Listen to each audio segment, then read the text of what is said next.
নমস্কাৰ প্ৰিয় অভিভাৱকসকল, baby care by doctor Pranab শীৰ্ষক ইউটিউব চেনেলটোলৈ আপোনালোকক আকৌ স্বাগতম জনাইছোঁ। মই আপোনালোকৰ শিশু বিশেষজ্ঞ ডক্টৰ প্ৰণৱ কুমাৰ দাস। আজি আমি আলোচনা কৰিম এটা খুব ইম্পৰ্টেণ্ট টপিকৰ বিষয়ে, সেইটো হৈছে নৱজাতকৰ জণ্ডিছ। এই ভিডিঅ'টোৰ জৰিয়তে আপোনালোকে জানিবলৈ পাব যে নৱজাতকৰ জণ্ডিছৰ চাইন্স এণ্ড চিমটমছ কি হয়, তাৰ কাৰণবোৰ কি হয় আৰু ট্ৰিটমেণ্ট পদ্ধতি হিচাপে আমি কি কৰিব পাৰোঁ।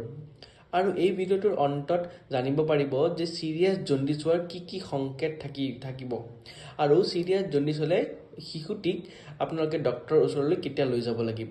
বলক আমি ভিডিঅ'টো আৰম্ভ কৰোঁ। সাধাৰণতে দেখা যায় যে 60ৰ পৰা 80% নৱজাতক শিশুসকলৰ জণ্ডিছে পায় আৰু এই জণ্ডিছটো দুটা ধৰণৰ হ'ব পাৰে। প্ৰথমতে হৈছে ফিজিঅলজিকেল জণ্ডিছ, যাক আমি নন চিৰিয়াছ জণ্ডিছ বুলি কওঁ। দ্বিতীয়তে হৈছে পেথলজিকেল জণ্ডিছ, যাক আমি চিৰিয়াছ জণ্ডিছ বুলি কওঁ।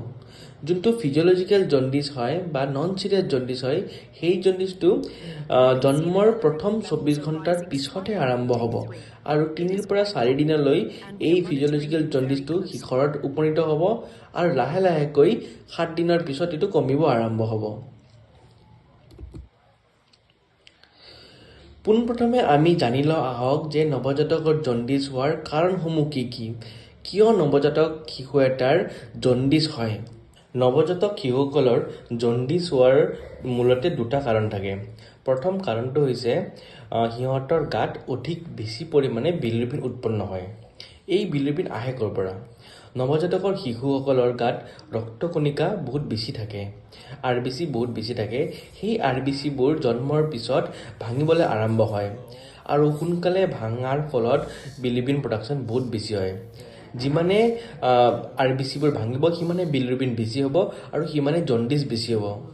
আৰু যিহেতু নৱজাতক শিশুসকলৰ লিভাৰটো ইমান মেচিয়ৰ নহয়, সেয়েহে ইমান বেছি পৰিমাণৰ বিলিৰুবিন সিহঁতে হেণ্ডেল কৰিব নোৱাৰে আৰু তাৰ ফলত জণ্ডিছ হয়। এই বিলিৰুবিন পিগমেণ্টটোৰ কাৰণে বাচ্চাসকলৰ গাত হালধীয়া বৰণ এটা পৰে, তাক আমি জণ্ডিছ বুলি কওঁ। অভিভাৱকসকলে কি লক্ষ্য কৰিব লাগিব? চাইন্স এণ্ড চিমটমছ কি হ'ব পাৰে? প্ৰথমতে হৈছে নৱজাতক শিশুসকলৰ ছালখন বা মুখৰ পৰা ভৰিলৈকে যোনটো ছাল থাকে, সেই ছালখন আৰু চকু দুটা হালধীয়া হ'বলৈ আৰম্ভ কৰিব। জণ্ডিছ সদায় মূৰৰ পৰা তললৈ যায়। প্ৰথম অৱস্থাত কি হয়, মুখখন হালধীয়া হৈ পৰে আৰু বুকুৰ ওপৰৰ ভাগখন হালধীয়া হৈ পৰে। লাহে লাহে যেতিয়া জণ্ডিছৰ পৰিমাণটো বা বিলিৰুবিন পৰিমাণটো বাঢ়ি যায়, তেতিয়া নাভিৰ ওপৰলৈকে সি হালধীয়া হ'বলৈ ধৰে আৰু লাহে লাহে আৰু বাঢ়ি গ'লে তেতিয়া থাইছ বা নাভিৰ তলৰ অংশখিনিও লাহে লাহে হালধীয়া হ'ব ধৰে। আৰু তাৰ পিছৰ পৰ্যায়ত ভৰিৰ আঁঠুৰ তলৰ জেগাখিনি হালধীয়া হৈ যায় আৰু হাতখন হালধীয়া হৈ যায়। আৰু একদম অন্তিম পৰ্যায়ত হাতৰ তালু বা ভৰিৰ তালুকেইটা হালধীয়া হৈ পৰে।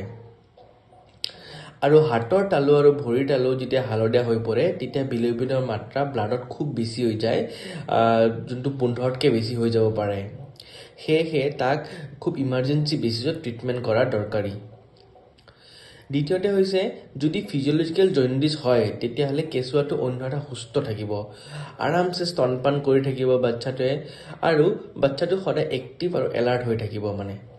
দুই এটা শিশুৰ ক্ষেত্ৰত দেখা যায় যে তীব্ৰ জণ্ডিছ বা চিৰিয়াছ জণ্ডিছ হোৱাৰ আকাংক্ষা বেছি থাকে আৰু সেই ক্ষেত্ৰত আমি তৎকালীনভাৱে চিকিৎসা পৰামৰ্শ ল'ব লাগিব। আহকচোন আমি জানি থওঁ সেই কণ্ডিশ্যনকেইটা কি, য'ত আমি অলপ ক্ল'জ এটেনশ্যন দিব লাগিব। প্ৰথমতে হৈছে মাকৰ ব্লাড গ্ৰুপ।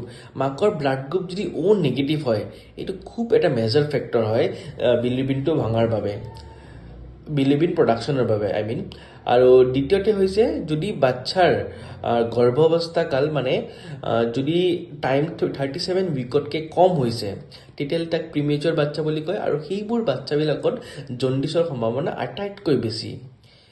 যদি বাচ্চাটো ডিছচাৰ্জৰ সময়ত ছুটি হোৱাৰ পিছত বাচ্চাটো স্তনপান স্থাপন কৰা হোৱা নাই, বাচ্চাটো ভালকৈ গাখীৰ খাব পৰা হোৱা নাই, তেতিয়াহ'লে সেইবোৰ বাচ্চাৰ জণ্ডিছৰ সম্ভাৱনা বেছি থাকে। আৰু হৈছে চেফালেমাটামা।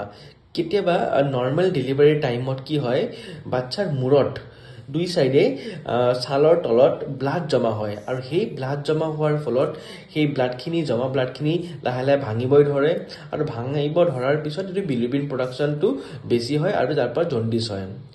আৰু যদি আগৰ কোনোবা তাৰ ভায়েক ভনীয়েক আছে বা আগৰ ল'ৰা ছোৱালীবিলাকৰ যদি জণ্ডিছ হৈছে তেতিয়াহ'লে এই ল'ৰা বা ছোৱালী যোনটো হৈছে তাৰ জণ্ডিছ হোৱাৰ চান্সটো বেছি থাকিব। কিছুমান বেবীৰ আকৌ G6PD বুলি এটা এনজাইম থাকে, সেই এনজাইমটো ডেফিচিয়েণ্ট থাকে, যাৰ ফলত জণ্ডিছ হ'ব আৰম্ভ হয়। আহক এতিয়া আমি জানো যে জণ্ডিছ কেতিয়াৰ পৰা ভাল হ'ব আৰম্ভ কৰে। টাইমলাইনটো কি? বেছিভাগ ক্ষেত্ৰত দেখা গৈছে যে 2 পৰা 3 দিনৰ ভিতৰত জণ্ডিছটো দেখা দিব আৰম্ভ হয় আৰু লাহে লাহে যেতিয়া বিলিৰুবিন প্ৰডাকশ্যন বাঢ়ি যায় তেতিয়া সৰ্বোচ্চ স্তৰ পাবৰ কাৰণে তাক 3 পৰা 4 দিন টাইম লাগে আৰু 5 পৰা 7 দিনৰ ভিতৰত সি লাহে লাহে তললৈ নামিব আৰম্ভ কৰে মানে। আৰু স্বাভাৱিকতে যদি একো কমপ্লিকেশ্যন নহয় আৰু ফিডিংটো ভালকৈ এষ্টাব্লিছ হৈ যায় তেতিয়াহ'লে 10 পৰা 14 দিনৰ ভিতৰত জণ্ডিছটো ভাল হ'বলৈ আৰম্ভ কৰিব আৰু 14 দিনৰ পিছত জণ্ডিছটো নাথাকে বুলি ক'ব পাৰি। 14 দিনৰ পিছত যদি জণ্ডিছ পাৰচিষ্ট কৰি আছে বা জণ্ডিছ থাকে তেতিয়াহ'লে আমি সেইটোক পেথলজিকেল জণ্ডিছ বুলি ক'ব পাৰোঁ।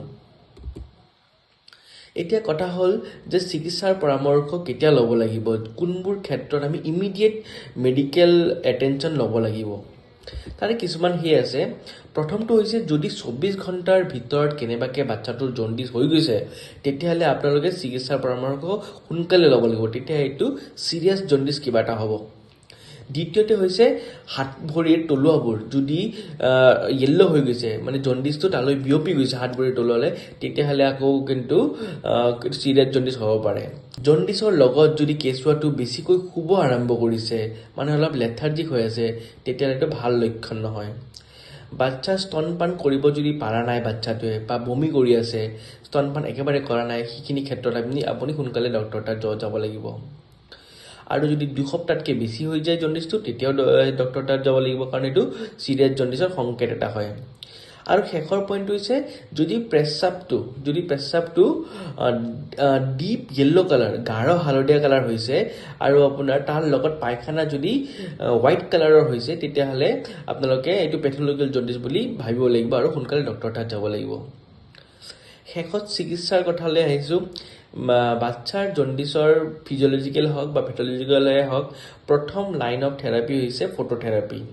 ফটোথেৰাপিত কি হয়, এটা নীলা লাইট এটা দিয়া হয় আৰু সেই নীলা লাইটৰ পৰা এটা নিৰ্দিষ্ট পৰিমাণৰ ৱেভলেংথৰ লাইটৰ ৰেইজবোৰ ওলায় আৰু সেই ৰেইজৰ জৰিয়তে বাচ্চাৰ গাত থকা বিলিৰুবিন পিগমেণ্ট যোনটো আছে সেইটো ৱাটাৰ চলিবল ফৰ্মলৈ ট্ৰান্সফাৰ কৰা হয় আৰু সেই ট্ৰান্সফাৰ কৰা ৱাটাৰ চলিবল ফৰ্মটো ইউৰিনৰ দ্বাৰা বাহিৰ হৈ যায়। সেইটো one of the mechanism of action of phototherapy. তো ফটোথেৰাপি দিয়া হয়। ফটোথেৰাপি খুব ছেফ হয় নম্বৰ 1 কথা। আৰু দ্বিতীয়তে হয় ফটোথেৰাপি দিয়াৰ সময়ত আমি চাব লাগিব যে বাচ্চাৰ চকুটো যাতে ঢাক খাই থাকে আৰু দ্বিতীয়তে হৈছে বাচ্চাৰ জেনাইটেল এৰিয়া যাতে ঢাক খাই থাকে, সেইটো আমি অলপমান ধ্যান ৰাখিব লাগিব মানে। আৰু কেতিয়াবা এনেকুৱা হয় যে বাচ্চাৰ গাত যদি জণ্ডিছটো খুব বেছি পৰিমাণে বাঢ়ি গৈছে তেতিয়া আমি ফটোথেৰাপি বাদ দি এক্সচেঞ্জ ট্ৰেন্সফিউজন বুলি আমাৰ ব্লাডটো বাচ্চাৰ গাত থকা ব্লাডটো আমি পাৰ্চিয়েল এক্সচেঞ্জ কৰিব পাৰোঁ মানে। সেইটো তেতিয়া কৰা যায় যেতিয়া চিৰিয়াছনেছ অফ জণ্ডিছটো বহুত বেছি হৈ যায়। আজিৰ কাৰণে ইমানেই, ধন্যবাদ।